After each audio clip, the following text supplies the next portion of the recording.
Welcome. I'm Doug from HD Ellsworth. The D in HD, if you don't get it, you're definitely not my wife, and this is Dying to Retire. Join me on a candid journey from my government job to the freedom of retirement. As one of the last of the baby boomers, I am hanging up my federal badge and diving into what comes next. I will talk about what led to my decision, on why it was time for me to retire, and what I did right, and what mistakes I have made. I am not an HR expert, nor am I a financial advisor, so I have made a few mistakes. When I can, I'll slice through the noise of today's headlines with a sharp, no-holds-barred commentary delivered with the kind of honesty only retirement can afford. This podcast is a safe space for non-woke people, and while I try to keep everything somewhat above board, and if it has to be said bluntly, it will be. Vegas rules apply here, so let's get started.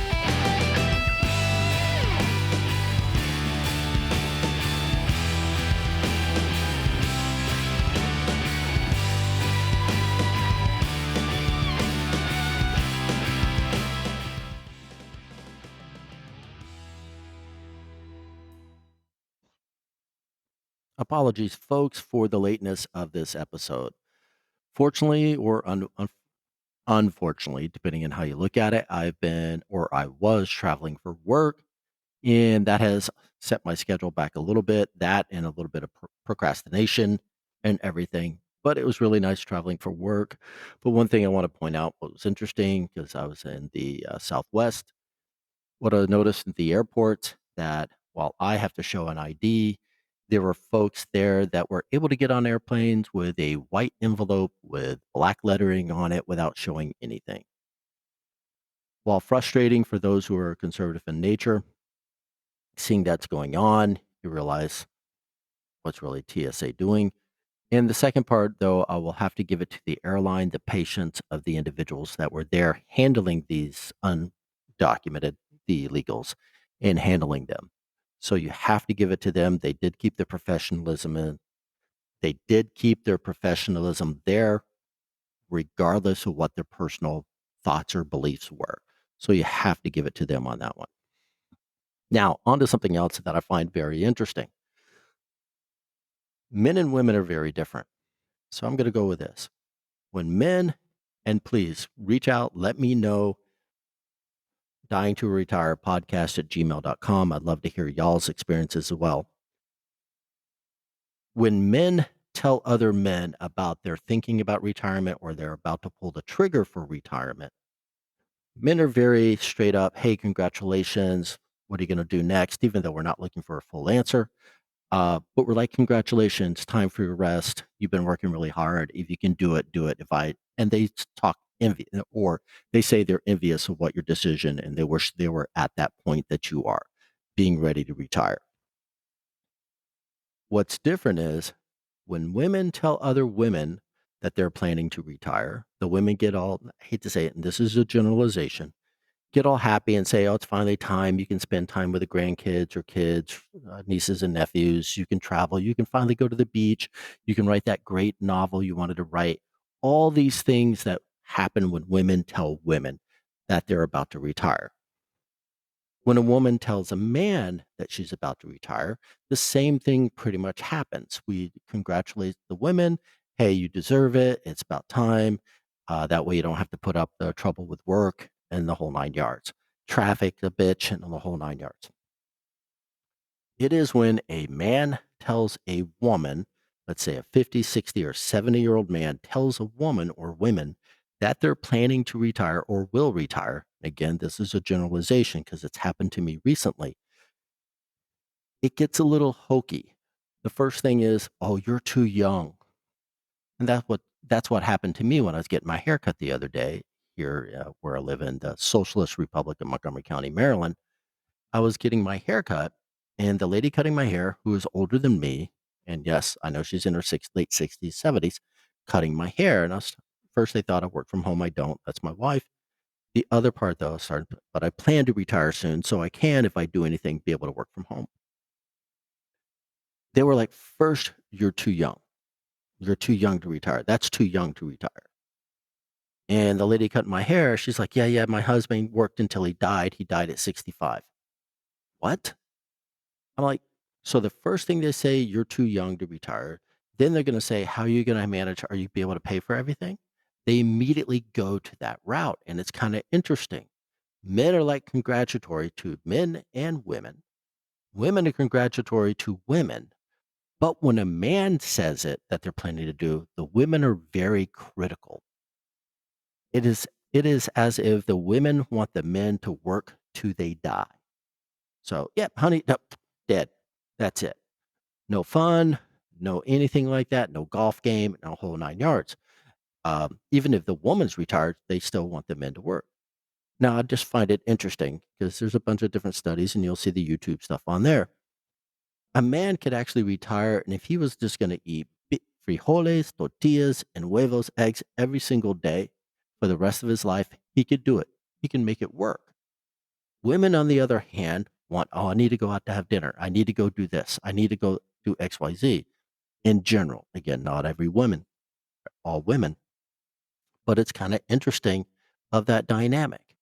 And it got me really thinking. Again, the woman who was cutting my hair, she's talking about how she had to go back to work. They didn't have enough money, but I'm looking at her hand and she's got all these diamond rings. They're cocktail ring size, but they're not fake. And my brain's going, of course you have to work. You didn't save. And the recently thing happened at my workplace. There's a lady who's been on the federal job probably 15 more years than me. So she's not yet got her age, but she's got 30 years in with the federal government. It will be like 35, 36 years when she finally retires. And I'm like, oh, that's awesome. You'll retire in 4 more years. Be fantastic. I said, because I've been putting so much money away into my thrift, almost 30 to 40% of my net take home pay. And she's like, no, I'm not like that. Uh, Back in the day, her husband and her made the conscious decision to spend the money then versus putting it away for the rainy day, putting it away for the future. So she looks at it very differently. And again, like I was alluding to a moment, what's kind of interesting is most of the debt in the United States today is owned by women. So they naturally project that on the men. It's my hypothesis on there. So again, I like to hear about your experiences as well. If you're a guy and you talked about retiring, was there any difference between how the men and how the women reacted, including your spouse? What was it? Like I said, dying to retire podcast at gmail.com. I'd love to really hear what you have to say. All right, moving on.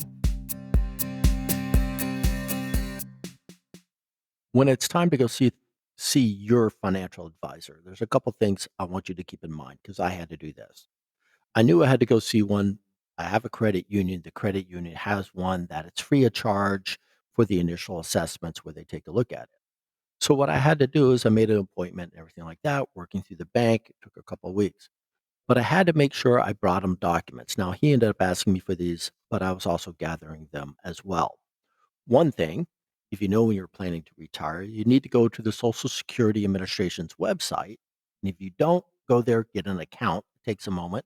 Once you get the account, you're able to download what are your projections for retirement at 62, 63, 64, all the way up to 67 on, because it tells you how many modules or points, or what do they call it, that you have to have. I think it's around 40. So it will show what is your estimated payout for Social Security. Now, remember, it could be a little bit more because those of us, what I found out actually, for those of us who were in the military prior to the 2000s, our credits didn't get as much in there, so it could have a little bit more money. Now, it's probably pennies on the dollar only, but it has it. So, one, you need to get your estimated Social Security payouts. You get that from the Social Security Administration. Two, if you're a federal employee, most of them have an application, whatever agency you have, go to it and find out what is your estimated pension payouts based on 60, 61, 62, whatever it's going to be, because you can do the multiple maths. So check on that. You want to get those printouts. The other parts, they want to see your investments. I have TSP and other ones. They want to see what are those estimates and how much are you putting in so they can estimate how much is going in before you retire. The other part, which we're all blind and hard to talk about, is how much do we spend each month? So we need to know you have a mortgage, a car payment, and any of this stuff, but how much are you spending each month? And it's kind of hard because we deceive ourselves because how many do you have? Prime, Netflix, Hulu, Disney, all this shit that we're all paying for. Because I'm going to tell you at the very end, he's going to say you need to be more efficient with your spending. Doesn't mean you have to stop your spending. They're going to say you need to be more efficient with your spending. So I had to get all this information and bring it in there because what they do, they're going to run it through a thing called the tool. And most of these tools do what they call the Monte Carlo simulation. Through the simulation, they run it, 10,000 times based on what the stock market, the Dow, the S&P, and everything else has done in the past 20, 30 years. And they will give it an estimate on how well the highs and lows, what it's going to look like. And then they'll give recommendations off of it. Mine, he says, "Oh, don't take your Social Security to your 70." Well, shit, most of the guys in my family, like I said before, die at 72. So F you, that's not going to happen. Nice guy, sorry, but that's what's not going to happen. The other, and he did it because if I passed, my wife would get the higher amount. And that's another thing to talk about. But we're looking at it and all the other stuff. So you have to be honest and be prepared to go to your financial advisor with all that information, warts and all. However, on the side, there is a website called Honest Math. Honest Math has a nice simulation tool that you can go on and you can put that same information if you have it on there without going to the financial advisor. I call it a step A before you go to C, which is the financial advisor. Start going to that because it's going to give a rough estimation. The reason why I found it as a useful tool, like my financial advisor said, was hey, start burning down your annuities or whatever you get from your TSP. Burn that first before you start taking Social Security. And I didn't fully realize or understand what he was saying until I did the Honest Math tool. What was interesting in the Honest Math tool, and I'm going to plug it in, I'm just making up the numbers here, is I'm going to retire at 60, start getting a pension. I'm not going to do anything else but based on my pension. And if I start doing annuities, I can go 6, 7, 8 years burning down my TSP and other investments to I'm about $400,000 or $500,000 level. Apologies. Can do that. But when Social Security kicks in, I'm no longer needing to pull from my TSP, so it starts gaining again. So on the estimates, the what's really good on Honest Math, it will show the highs and lows and the average. It has that in there. What's also scary in Honest Math, they have this thing called the Black Swan event. What's cool on Black Swan is it will show you where you're able to put in there's going to be a shit storm for the market. It's going to drop 40, 50%. And you pick a date when it does it, and it's gonna do the math on that. It's gonna run the Monte Carlo simulations again, gonna do the 10,000, stuff, but it's gonna show you what you look like. What was interesting me, I threw in a couple Monte Carlo simulations, and it will show how much money the high low I will have by the time I die. Because again, these simulations are what's your expected retirement date, what's your expected expiration date when you die. So all that's in between there. So take a look at those. Highly recommend you do those. And again, and this is what a financial advisor in that class I took for the federal government also threw it in. This is going to show you how much money you leave your spouse or your children. Now, I don't want to leave the pool boy a lot of money or my spouse a lot of money for the pool boy. And I damn well sure ain't gonna give my child a couple $1,000,000. So, during this time, you're probably gonna have to be taking a little bit more money out down the road because how much money do you really wanna leave your children? Because, uh, they should work and build their net worth up as well, or at least give them a little bit of help. So again, when you're going to your financial advisor, these are things you wanna make sure you have in play. Again, what's your tax information, what's your payroll information, what's investment information, what's your Social Security information, what's your expected pension payouts. But before you go to the financial advisor, go to the website Honest Math, do the simulation, and it'll help you prepare for going to the financial advisor. And last of all, don't lie to yourself about what your expenses are. Put them all in there because it's going to realize, like me in my last year, I really have to stop paying for a bunch of things I really don't need and start looking at, hey, what's retirement going to look like? Next up, now let's talk about one thing: sick leave for federal employees and how it rolls over each year. Now, fortunately, this strategy is not something that's told to new hires when they're onboarded, excuse me, maybe on purpose, maybe not, who knows? But unfortunately, I wasn't told this until about 5 years into my federal time. Why is this so near dear to my heart? Well, I was recently on a TDY out west, and I was talking to a somewhat or senior officer. She had been in employment for almost 25, coming up to 30 years, and she was getting ready to retire or thinking about retirement. And I was talking about my upcoming retirement and everything. And she was like, "What do you mean sick leave? What do you mean it goes to the back end? I thought you just cashed out like you would do regular leave." I'm like, "No, it goes on the back end." Well, she's like, "What?" Well, sat down and started talking to her. One, she's like, "Why didn't someone tell me this in the beginning when I got hired?" I said, "I don't know." And like I said before, who knows? They maybe don't do it on purpose because they don't, there is a financial tail to the federal government on it. And the federal government could be a toxic bitch sometimes, so it doesn't want you to know. So here's what the math is, and think about this. So if you have 20 years of service and you have a year of sick leave built up, that adds to it, so you get 21 years of leave or 21 years of service accredited for.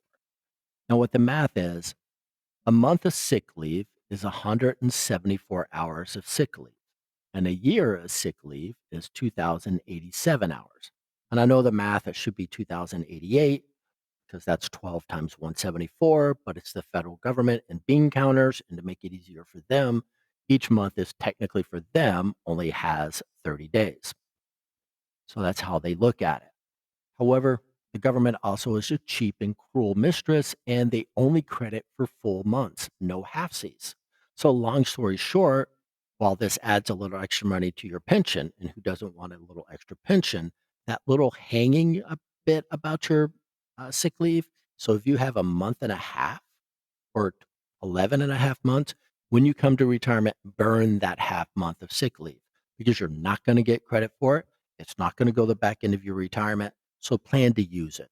So this does take some math. Now, to get around this, if you're just coming in, and again, this is about my journey into retirement, but I'm talking to new people if they're coming in, talk to a manager or HR about, hey, can you start booking what they call comp time? She didn't realize that in there. Now, to book comp time, to use comp time, you have to have comp time. The way to start gaining comp time is, those overtime hours, instead of charging overtime, charge it to comp. Now, comp does have an expiration date from the year of time, but use that instead of sick leave. The other thing to do is also use annual leave versus sick leave. So if you're a person who doesn't burn all their annual leave, think about it, plan accordingly, and start using your sick time. So if you have, using annual leave instead of sick time. So if you use annual leave and comp time, that allows you to start rolling over the gift that keeps on giving, which is called sick leave.